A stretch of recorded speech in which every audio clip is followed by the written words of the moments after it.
Hello everyone, it's Ethico89 here, back with another Mekanism tutorial, today on ore quintupling. Let's jump right into the video. First up, we've got basic ore processing. The best type of basic ore processing in Mekanism is the Elite Smelting Factory. For all machines found and used in this video, I recommend having the best version, which means using the factory version if it's available, and of that factory version, make sure it's Elite. I recommend also doing that for all cables that you see in this video. And you need to remember to power all machines.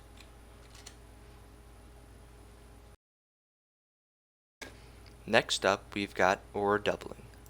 For ore doubling, you need an enriching chamber or an enriching factory. Again, I recommend the Elite Enriching Factory. Now, starting at this step, you're also going to need logistical transporters, or in any other type of item cable, but I recommend these because it's the Mekanism type. First, you need to make sure that the side that you're outputting from the enriching factory is set to dark blue, unless you've changed the automatic color in Mekanism. Once this is set to dark blue, make sure that your cable is set to pull, which you do by, when it's normal, you hold shift and press right click twice. This now pulls items into here. You need to make sure this is set to red so that it accepts input on that side.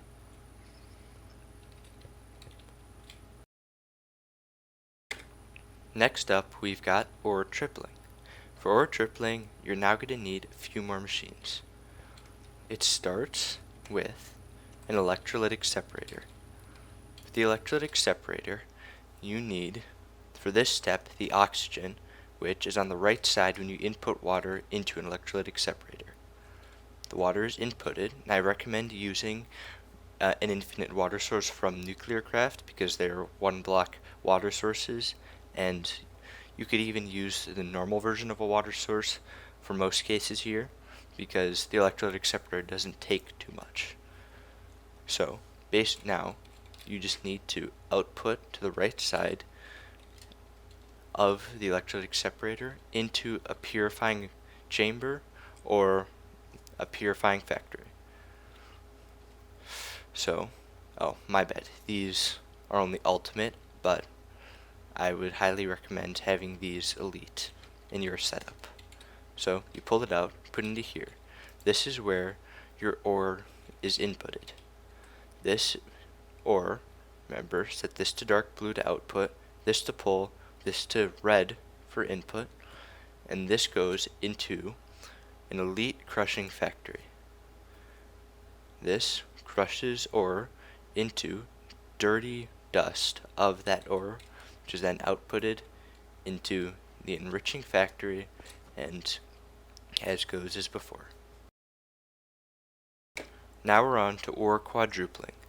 For ore quadrupling, you are going to need at least one thermal evaporation tower, but I recommend having more than even the two shown here. To build a thermal evaporation tower, you need thermal evaporation blocks, a thermal evaporation controller, thermal evaporation valves, and you also need advanced solar generators. To build one of these, you need to first have a base that is a square. These can also be substituted for your valves, but I would probably recommend, for ease of access, putting them there. But seen here, we do have a valve right there, so it doesn't really matter. Now, for the best solar evaporation tower or brine tower, it needs to be 18 tall, including the bottom row and the top row. I'm just going to get a builder's wand real quick, just to make this quicker. So see, this is a second row, third, fourth, fifth, sixth, seventh, eighth, 9th, 10th, 11th, 12th, 13th, 14th, 15th, 16th, 17th, 18th. Now, on this top row, this is where you're going to put the advanced solar generators from Mekanism. you break the corners, and make sure your back is not facing outside, it is facing the evaporation tower, so that this little power output is going into the evaporation blocks. So, place it in there. Now, for your tower to really start working, you need an evaporation controller, thermal evaporation controller. This can be placed anywhere within the boundaries as shown and replace any thermal evaporation block. Now, with these valves, these are how you input heat, water, and output brine, or any other liquids that you can use these towers for, such as lithium you can make by inputting brine, but that's for another video. Now, first, for heating these, I recommend using the resistive heaters, because these are by far the easiest to use. You don't need to input anything other than power into these, which if you're making this setup, you're going to need a lot of power. Isn't too much to just power these. Now, to power fully working and fully hard working thermal evaporation towers, these need to each be set to the usage of 50 RF per tick, which is typed there, and then you can press enter. Now, these need to be powered on the sides that are green, so make sure you're inputting power there. Then, after that, you attach thermodynamic conductors. Again, these should be elite. I just messed up and made them ultimate in this video. And this goes into an evaporation valve. Now with another evaporation valve, you use mechanical pipes, and make sure you set these to fluid, your configurator. Then you can set this to pull, and this pulls out the liquid and the output, which is brine in this case. Now, this brine is inputted into the left side of the electrolytic separator. You want to make sure the left side, however, is set to dumping, and the right side is set to idle or dumping excess. I recommend idle. Now, just like in pretty much all Mekanism setups, your brine is always going to be what's bottlenecking you. So you can see this shows that there's 0 brine, and because of that shows that there's 0 chlorine, which is made on the right side when inputting brine into an electrolytic separator. Now, this brine is being inputted into a chemical infuser on one side. It doesn't matter. Now, on the other side of that, you're inputting the hydrogen, which is found from the left side of an electrolytic separator. You can reuse this same electrolytic separator for tripling and quadrupling. As you can see, one side hydrogen, one side oxygen. Just make sure they're both set to dumping excess, just so that if one of them backs up, it doesn't stop production for both. Now, together, these combine into hydrogen chloride. The hydrogen chloride is inputted into an elite injecting factory or an injection chamber. Recommend the elite injecting factory. This is where the ore is processed in quadrupling. Finally, we have quintupling. Now, before we start the tutorial on this section, I'd just like to say that this entire setup is geared towards keeping this elite smelting factory processing some ore in every slot almost 100% of the time. Now, getting in to how this works, first we have this chemical oxidizer, which takes sulfur, it inputs it, and it turns it into sulfur dioxide.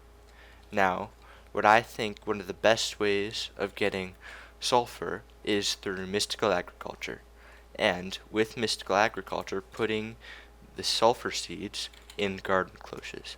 Now, how garden cloches work, you input water at the bottom or at the front, and you put power on top. Now, inside, you put dirt at the bottom and your sulfur seeds at top. Now, this outputs where the orange dot is into an inventory.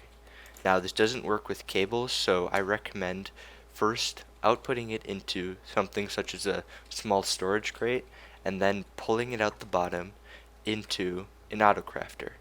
I'm using the crafter from RF Tools. You don't need the tier 3, I just used it because it's the best type. Now what this does, it takes 3 sulfur resins at the top and it crafts it into 8 sulfur. The sulfur is then inputted into the larger side of the chemical oxidizer. When you place it down, the larger side is facing to the left and is turned into sulfur dioxide. Now, that sulfur dioxide is inputted into a chemical infuser. On the other side of the chemical infuser, you are inputting oxygen. Get oxygen just like before by inputting water into an electrolytic separator and outputting the right side, and making sure that the left side is being set to dumping or dumping excess. This creates sulfur trioxide. Sulfur trioxide is inputted to another chemical infuser with water vapor. You get water vapor from a rotary condensator. To do this, you need to input water and toggle the operation so that it is decondensating the water into water vapor. Remember to make sure all these are powered again, and then you can put water on the bigger side, which is the fluid intake, and then make sure you have a gas tube on the gas output, the little small side. Now, again, that's outputted into a chemical infuser with the sulfur trioxide, which turns into sulfuric acid. This sulfuric acid is inputted into a chemical dissolution chamber. This is where you input the ore into the setup. Now, I've set up 3 drawers that hold infinite of these 3 ores, and as you can see, while it's pulling ore out of all 3 of those, only osmium's going in. This is just a point I wanted to make, showing that this also isn't the most practical setup when you just have one chemical dissolution chamber, one chemical washer, and even all these chemical crystallizers, because it is geared towards just keeping one of these fully filled the whole time. To change this, I would just especially have more chemical dissolution chambers and chemical washers, or if you just wanted to have a not as fast ore processing, just it ore quintuples, but it's slower and it does it for all different types of ores, I'd recommend setting up some type of round robin, pulling these out. And I know Mekanism has something like that, but you'll have to figure that out on your own. I would recommend just adding more of these two and these. Now, once you input the sulfuric acid into the chemical dissolution chamber with your ore, it's broken down into that type of ore slurry. That slurry is outputted into a chemical washer. The chemical washer inputs water and the slurry and cleans it, turns it into a clean version of the slurry. You can put the water source right on top, and it does need to be inputted into the top, but I found that it's more reliable first inputting the water into a pipe and then into the washer. See, if I break this, see how it goes down so low? So I recommend using a mechanical pipe, and unlike what I did, make it elite.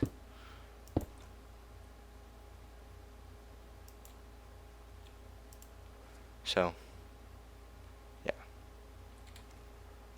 Well, just use the best type of cable.